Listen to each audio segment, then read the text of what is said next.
All right. Hello, everyone. I guess we could go ahead and get started. My name is David Khourshid. I'm at DavidKPN or pretty much everywhere online, and I'm very excited to be in Malmö. It's actually my second time in Malmö, and I was recently in Copenhagen, beautiful city, not as beautiful as Malmö. I don't know if you get offended by that or anything. But anyway, we're going to be talking about coding complex app logic visually. So we all know how to code app logic, and coding complex app logic is something that gets, of course, a little bit more cumbersome here. And I'm going to show you how, by using something called a visual formalism, we could actually make it a lot easier to code this complex app logic. But first of all, how does app logic get complex? So here's a very simple example, and this is in React. If you know React, then you're going to probably find this example entertaining, and if you don't know React, then you're going to find this a lot more entertaining just because you're going to be like, what the heck is going on?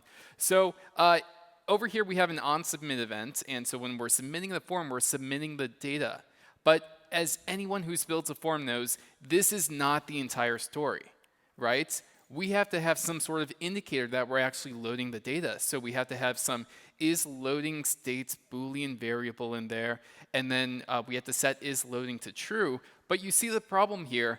This loading spinner is going to keep going on and on because we're not turning it off. So we have to add a resolution to that promise where when the promise is done, we might set our data, we might do something with it, but we need to set that loading spinner to false, or that loading flag to false, so that we don't see the loading spinner. But then there's the other problem where we have to actually handle errors. So with errors, now we have to set another variable, and then we have to set the error when we get the error, but we also have to make sure that we're hiding the loading spinner. And I've seen this happen a bunch of times where you still see the loading spinner, but you see an error. Or worse, you will see applications, and trust me, go ahead and play around with applications. You're going to see this happen in at least a few of them, where you do something, it's loading, and loading, and loading, and you're like, okay, are you done loading? Is it a really big file? What's going on? So you're like, you know what, let me take a peek inside the console, and then you realize, wow, there's actually a huge error, and the UI decided not to tell me anything about it. So these are all edge cases, or not even edge cases. These can be pretty easily run into by any normal user, and these are all things that you have to think about. But it gets even more complex than that. We have to also think about cancellation. What if we want to cancel a promise, cancel fetching data? Now we have to handle that as well. Otherwise, we're going to be running into race conditions. So this is just one very, very simple example of code where things can get out of hand pretty quickly. Now, this might just be one feature. Multiply this by however many features you have in your app, and you could see how complexity just grows, even exponentially over time. And there's many reasons for this. There's the addition of features. The more features you add, the more complexity you're going to get by definition. Adding features doesn't necessarily remove complexity. In fact, that very rarely happens. There's also changes to features, and you're never sure whether changing a feature is actually going to affect other features, just because in your application, features are all interconnected. And of course, the more features you have and the more requirements you have, the more bugs you're going to have. So you have to also fix those bugs. Now, I would love to say that the best way to fix a bug is to delete code, but more often than not, when you fix bugs, you're actually adding code, or at the very least, modifying code. And then there's the issue of adding developers and developers leaving your team. Whether you like it or not, there's a lot of institutional knowledge that lives only in the developer's head, so that when they leave the company, or when they switch teams, or when they work on something else, all of a sudden that knowledge stays with them. And it might be hard to get a hold of them. They might not always be available, and so you get complexity as a result. And then, of course, even if we didn't have any of those things, there's always us, the nature of developers trying to chase shiny new things. There's a new framework every week in the JavaScript landscape, and I'm not sure how it is in the backend landscape. I hope that there's not as much churn as the front-end landscape, and if there is, if there isn't, I'll become a backend developer. That sounds like fun. But one of the biggest problems that I've seen or what, like, I guess one of the biggest symptoms of this is that we write code. That's the number one way that we write our programs, is by just writing code. And the way we write code, of course, is to be understood by other developers. Here's the problem, though. Code is text. It's primarily text. And text you read in three ways. You read left to right, just like a book, top to bottom, and file by file. And this is especially true when you're reviewing PRs. Typically, how I review PRs is I just go file by file, try to read it, and it doesn't really make sense. It's hard to piece together a picture of what the developer was thinking when they were writing all of that code.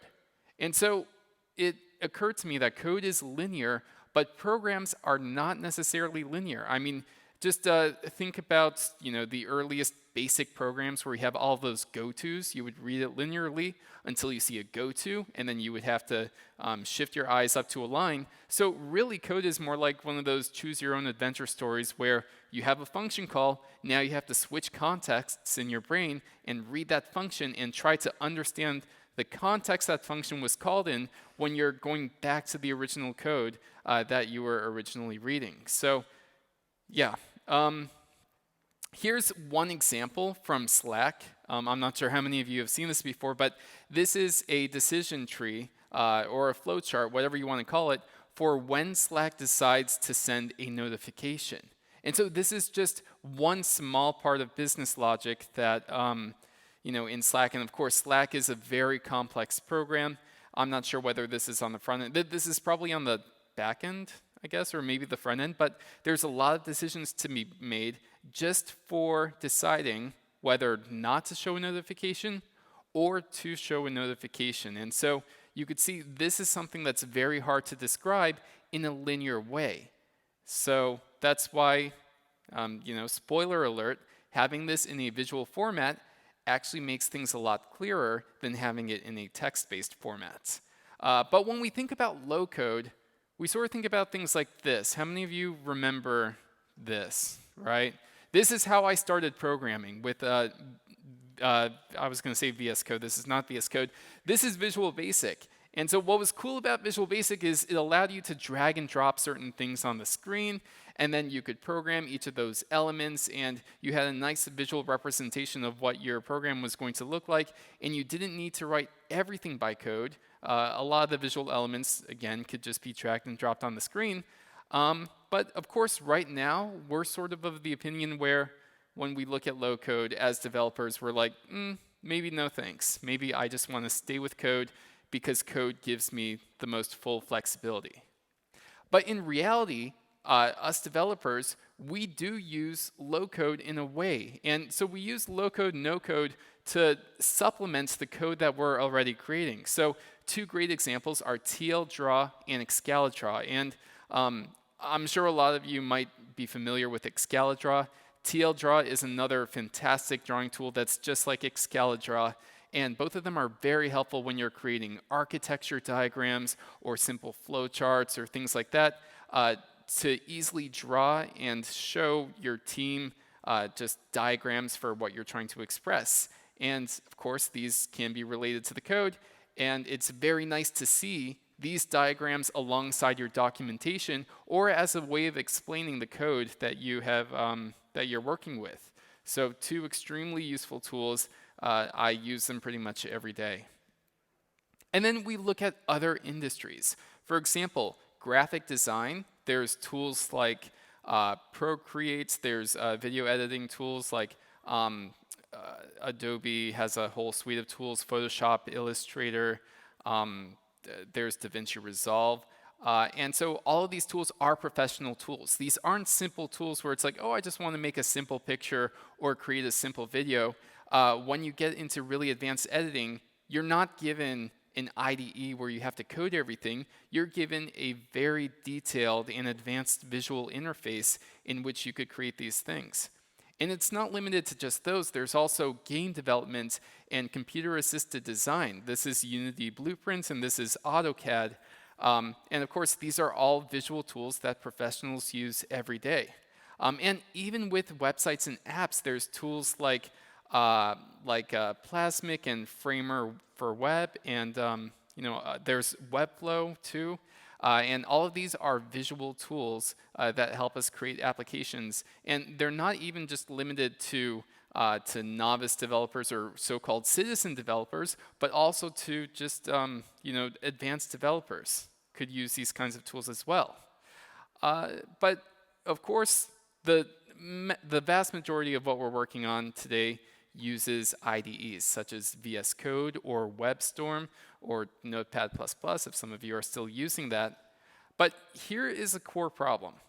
When we're working with teams, we have code and we have other sources of truth. So code is not the only source of truth. We also have user stories and user flows in the form of diagrams and mockups from designers. And of course, we also need to write tests which live separately from our code base for whatever reason. And then we have these tutorials, which sort of just fits in with documentation as well. And the problem is that none of these are written in the same language. We have a Tower of Babel situation in which all of these just sort of clash and nobody is talking the same language on the team. And so if we split the team into 3 types of personas, we see that each one of them has their own language or their own way of sort of talking about pretty much the same thing. With designers, again, you have mockups that you might make in Figma or user flows. Stakeholders might be writing, and project managers might be writing user stories, requirements, specifications, tutorials as well. And developers, of course, we're writing code and tests to implement all of the above. But again, these are at minimum 3 completely different languages. So it's my goal today to just try to find that common language that our entire team can use. And so when we talk about like a user story or a specification, I really like to use this kind of flow, these boxes and arrows. So for example, we have this user story where given the user is logged out, when the user logs in with the correct credentials, then the user should be logged in. Now, notice that with these boxes and arrows, we're basically saying this, and we're doing it in a visual way. Logged out, when we log in with correct credentials, the arrow points to logged in. Now, this could be useful for a project manager or a designer, but as a developer, you might need more detail. And so this is something where we could easily refine the diagram to say, okay, as a developer, here's the things I care about, and as a designer or a project manager or a stakeholder, I only care about the higher level things, and these details don't really matter directly to me. And so you could do this for your entire application. So in an application you could think of as a series of just a lot of user stories all coming together. And so each one of these user stories might be a couple of those boxes and one of those arrows, or even more than one arrow. And so when you put all of that together, you realize that they make a directed graph. Now, if you don't know what a directed graph is, it's just a graph where you have nodes, which in this case, those are all of the circles over there, and edges, which connect each of the nodes. And the directed part means we are going in a specific direction from one node to one edge. So for example, if you're logged out, that might be a node. And so if you click log in, that might be an edge that goes to a logging in node. And then lather, rinse, repeat for your entire app. And then if you zoom out, you're going to realize that your app is just a series of these nodes and edges all connected to each other. So one of the best ways that I found, and I found this quite a few years ago, to express this is something called a state machine. And now a lot of you might be familiar with a state machine, but if you're not, then I'll just describe it to you really quick. A state machine is basically a directed graph where you have, again, all of these nodes and edges which are connected with these directed arrows. So state machines have 5 parts, and this is their mathematical definition. They have an initial state, which is the state that the state machine always starts in. They also have a series of states, and these states are finite. So you could think of a state as representing the behavior. Or, well, when I talk about behavior, I mean what can happen when it is provided in an event. So when the machine receives an event, it's going to do something different depending on which state it's in. And so these are the events, and so events can come from anywhere. Events are things that happen. So for example, Checkout you could interpret as someone clicking a checkout button. And we're going to see an example of that pretty soon. Clicking next, this could be a next button, or pressing the right arrow key on your keyboard. So these are all things that happen and transition you from one state to another. And these transitions are depicted with these arrows over here, showing that when I'm in a state and an event is received, I will immediately transition to another state, or I might stay in the same state and maybe do something else. And of course, state machines might also have final states, and this is when the state machine is pretty much done and no other operations can occur. So I found state machines to be very useful, not only for back-end workflows, but also for the front end. This is an example UI where we have a password protected screen, and there's a bunch of different states that this could be in. And so this is actually on CodePen. I forgot to add the link over here. But this shows you how it's transitioning through all of the different states as we're trying different passwords. And you see, it went to the success state.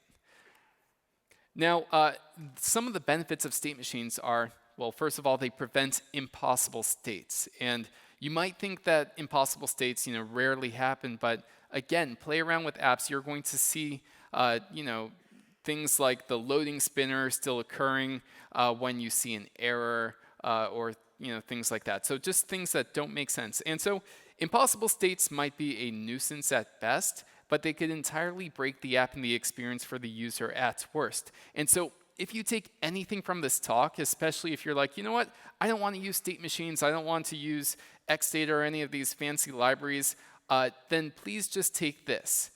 When you have Boolean variables such as is loading, is success, has errors, things like that, and they're actually all mutually exclusive, please consider using an enum value instead. And so even if you're not using a type system, this could be something as simple as assigning a string instead of a Boolean value, because strings contain a lot more information and context than each of the Boolean variables. You have, true or false, that's it. But when you have an enum, now it's impossible to be in more than one of these states. But over here, if is loading is true and is success is true, that's an impossible state.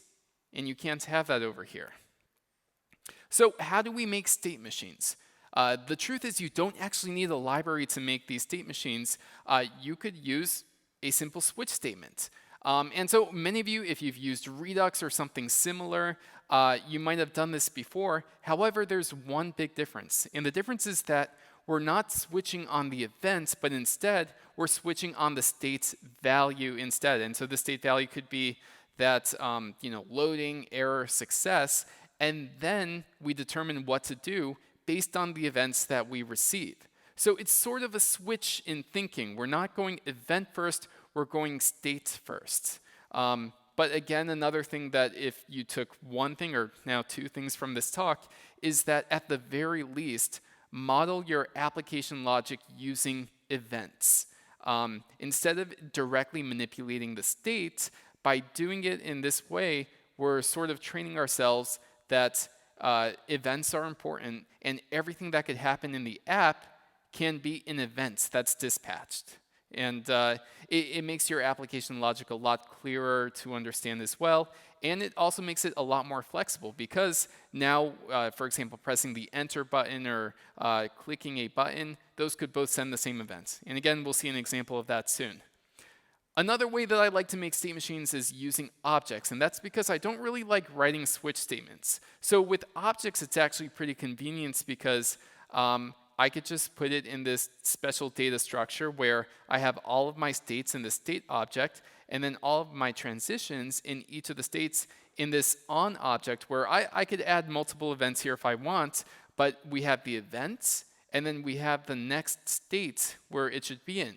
And then once you've done that, it's just an object lookup. So we're taking the current state, which, for example, might be cart, and then we're looking up the state object, so states cart, and then we're looking up what the event is and what the transition is going to be. So we look at on, events type, and so in this case it's checkout, and so we know what the next event is going to be. And so again, this is without using any libraries. You could use this today, and it's just a really great way of containing your logic in a state machine in a very, very simple way. Now, of course, there's also libraries for state machines, and the one that I'm going to talk about is called XState. So I created this library about 6 or 7 years ago, and the purpose of it is to allow you to create state machines and state charts in JavaScript, and eventually we're going to be working on other languages as well. But with XState, if you noticed, it's pretty much that exact same object structure. So it's just taking that and it's wrapping that in this create machine function, and then we have an interpret function that actually takes that machine and makes it alive. It creates an instance of that machine called an actor that we could send events to, and we could subscribe to it so that we could know when the state changes. Now, it does a lot more things than this, and again, we're going to be looking at a couple of demos pretty soon. But yeah, this is pretty much it. So yeah, I encourage you to just check out XState, and we'll take a look at a demo soon. So one of the great things about state machines is that you could identify logical flaws. And these logical flaws might be things that your IDE or your language server might not even detect. So for example, this is logical flaws that are pretty much at the business logic level, not necessarily at the code level. So while, for example, this state machine might look perfectly fine, you might have a project manager or a designer look at it and say, hey, we're missing a few arrows. For example, we might be missing a back arrow for the contact page or the payment page, and you could say, as a user, I should be able to go back. Or from the payment page, I should be able to cancel, and when I cancel my payment, it should take me back to the cart screen.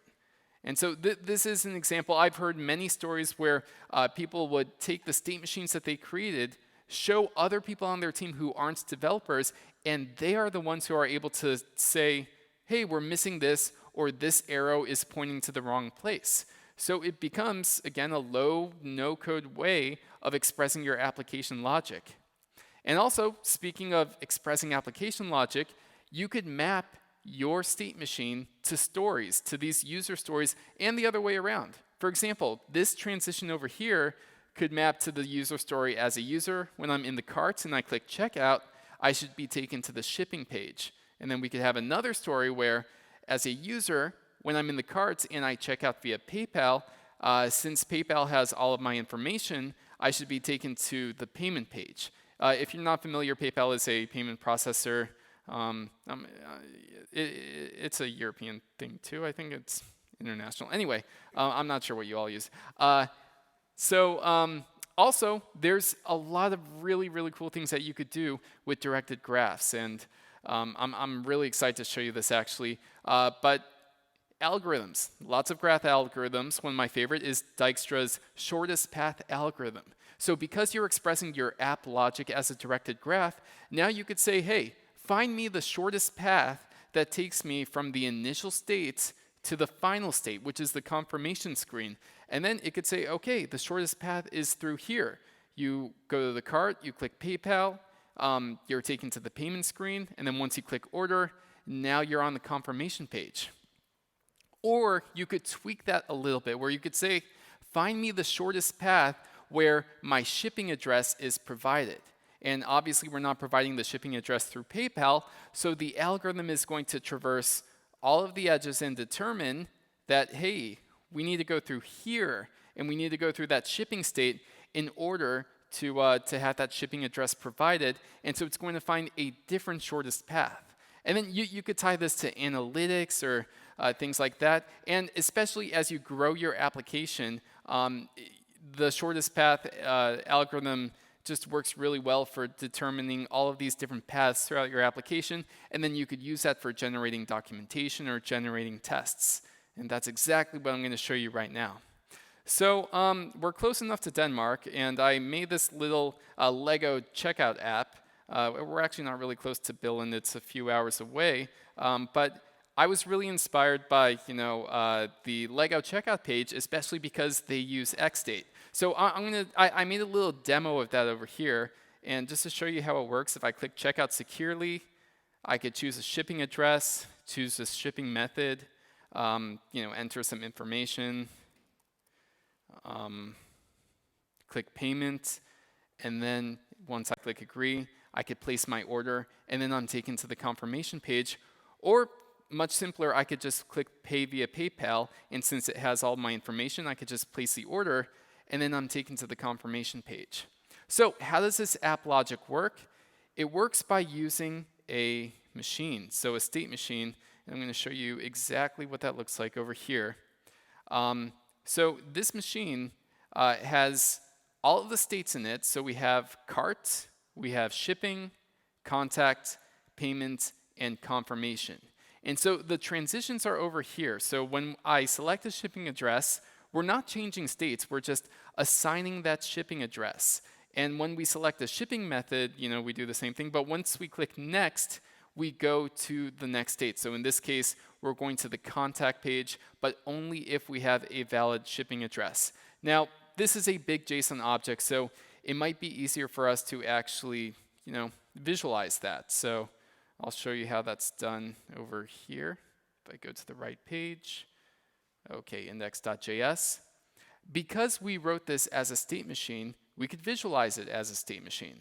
And so there's this inspect utility from XState inspect, where once I press save over here, it's going to open this machine, and I'm not sure if you could see that very well, but this is the state machine visualized over here. So, we have the cart, we have shipping, contact, payment, and confirmation.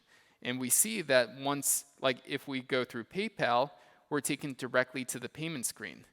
Now what's cool about this is this visualizer is actually directly connected to the app.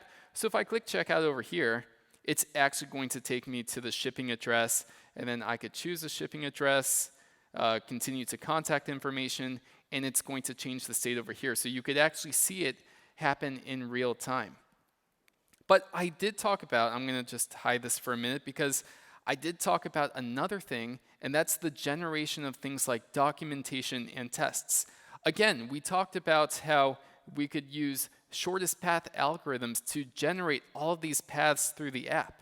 And so what I'm going to do is I have this find scenario function where we have a whole bunch of checkout scenarios generated from that state machine, and I'm going to find the confirm scenario where the state matches confirmation.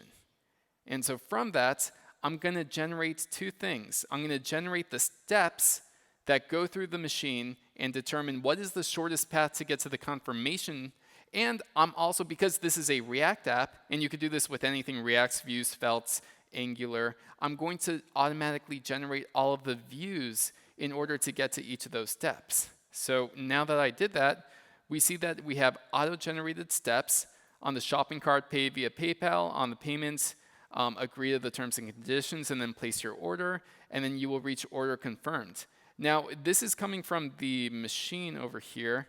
I have a bunch of meta information, so like this shipping address, and so for each of the events, I have a description where it's select a shipping address.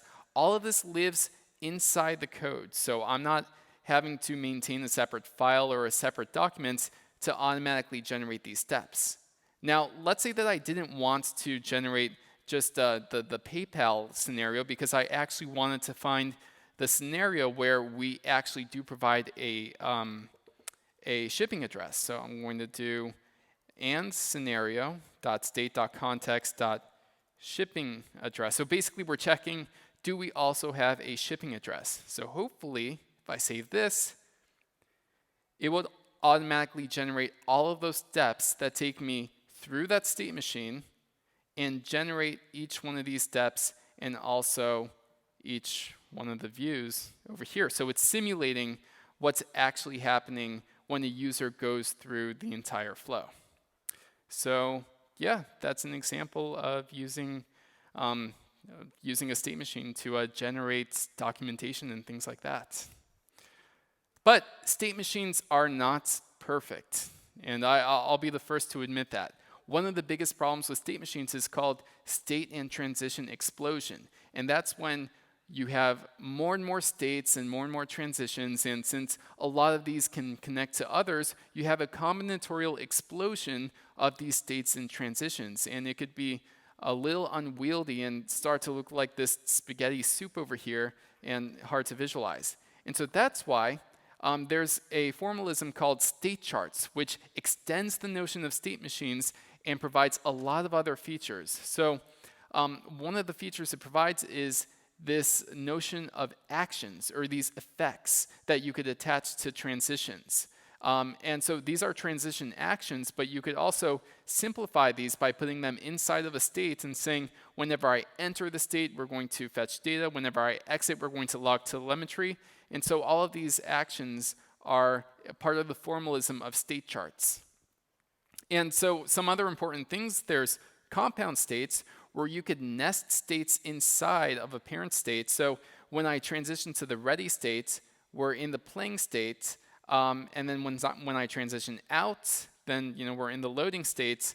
And so you could transition between these playing and pause states once you're in the parent state.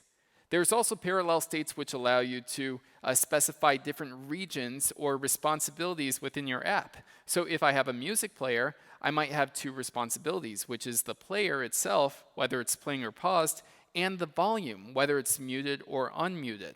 And so there's a ton of other features like guarded transitions, the ability to raise events or send events to self, delayed transitions, eventless transitions where a transition is immediately taken, history states, and a lot more.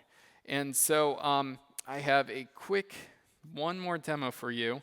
And so this, we're going to be going the other way. So instead of directly creating the state machine over here,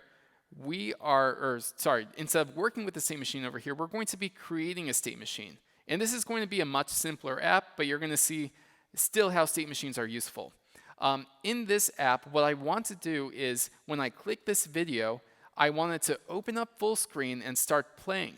And then when I exit the video, and there's a number of ways I could exit it, I want it to stop playing. But also, once the video stops, I want it to stop playing and go back to the mini mode after a few seconds. So let's go ahead and model this right now. So right now, this is actually stately.ai/editor, which is a free editor for state machines. And so I have this mini state over here. I'm going to create a full state over here. And so this is when the video player is full. So I'm just going to say full screen video player and just have that over here. And so this is going to be toggled when, let's just make a toggle event. So I could toggle back and forth between mini and full, so I'll just put toggle over here. But there's a couple of other events that could happen that causes me to go back to the mini state. So for example, I'll just move this up here. When the video ends, then we need to go back to the mini state. And also, when the escape key is pressed. So I have this as an escape key event over here. Now, in order to get these events, we also have to invoke some listeners, basically, or actors, in other words. So what I'm going to do is I'm going to just add these. So we're going to be listening for the video ended event, and we're also going to be listening for the key escape events. And so these are going to be things that just while we're in this state, it's going to be listening for the video ending event and the key escape event. And at the same time, we also want to play and pause the video too. So when we enter this full screen state, we want to play the video. And when we exit, we want to pause the video. Okay, so I think that looks pretty good, except we were talking about state charts. So what I'm going to do is also add a couple of child states. So this is going to be playing. And we also want to have some sort of delay when the video is stopped. So now instead of this video ended event being here, we actually want that video ended event to be right over here so that we could wait a couple seconds before we go back to the mini state. So I'm going to just make this an after transition. So we're going to say after. And let's set it to 2 seconds, so 2,000 milliseconds. All right, now let's actually make sure that this logic works. I'm going to click Simulate over here, and so we could, play pretend with our live diagram that we made. And let's toggle back and forth. Once we toggle, we're going back between the mini and the full screen. And also, when we're in the full screen, we could, of course, press the Escape key, which should take us back to the mini screen. But if we're watching the video and the video ends, then after 2 seconds, we should transition back to the mini screen. Okay, so now that we have our diagram in place, let's go ahead and start coding it. And to do that, all I'm going to do is export the code because I don't have that much time. So we're just going to copy all of this to the clipboard, and then I'm going to put this in our machine over here, and hopefully it works. All right, so now I have my logic, and I've already attached event listeners and things like that. So if I click here, oh, it's not working. Let's see. Oh, it literally says, David, don't forget this. So, oops. There we go. So now we're adding an event listener to the click. And so now when I click and I toggle out, it's going to close the video. Also, when I press the Escape key, it closes it. And when I allow the video to end, hopefully after 2 seconds, 1, 2, it goes back to mini. So there you go. And so that's just one example of how visual programming can actually be really helpful, because we're not only making it easier to express application logic and to create it, but we're making it easier for other people on the team to understand it. And by other people, I don't just mean non-developers, I mean the rest of the developers on your team. Because the way that we typically code is we put logic in event handlers and callbacks and just some ad hoc logic floating around everywhere. And so with the rise of Redux and Flux and these types of events-driven frameworks, we've begun to be a little bit smarter and put all of these in reducers instead, where events might change some data within the reducer. State machines take that a little bit further, and instead they separate this data into different states, and they give you a more structured way of organizing the different states and transitions that comprise your application logic. And of course, state charts take that even further, allowing you to describe declarative effects, to nest states, to make them parallel, and to handle a lot more than normal state machines. And then we could get even further. So we could, like, one state chart describes the behavior of a single entity, but we could have a lot of entities talking to each other, and these are called actors. Now, actors are things that could send and receive events, and we don't have too much time to go into this right now, but an actor model, if you've been working in the front end, you might not be familiar, but in the back end with microservices and things like that, the actor model is actually really prevalent. There's a lot of rules that actors may have, where it's basically entities sending and receiving events to each other.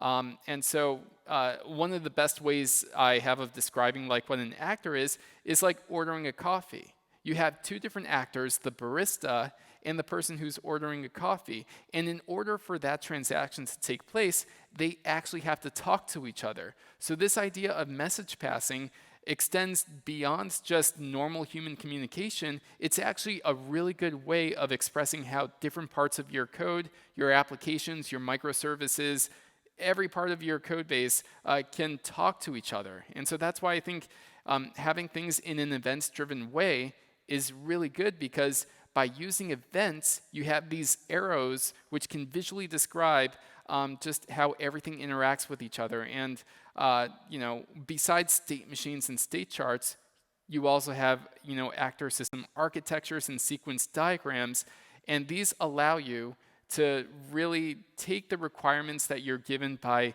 designers and project managers and code in a simple visual way and make it really easy to express your application logic. So in general, whether you're coding just front-end, back-end applications, no matter how much complexity there is, using these visual diagrams can really help you simplify the application logic and make it so that your entire team can understand it. And that's why I think the future of development is visual. So with that, thank you very much, Øredev.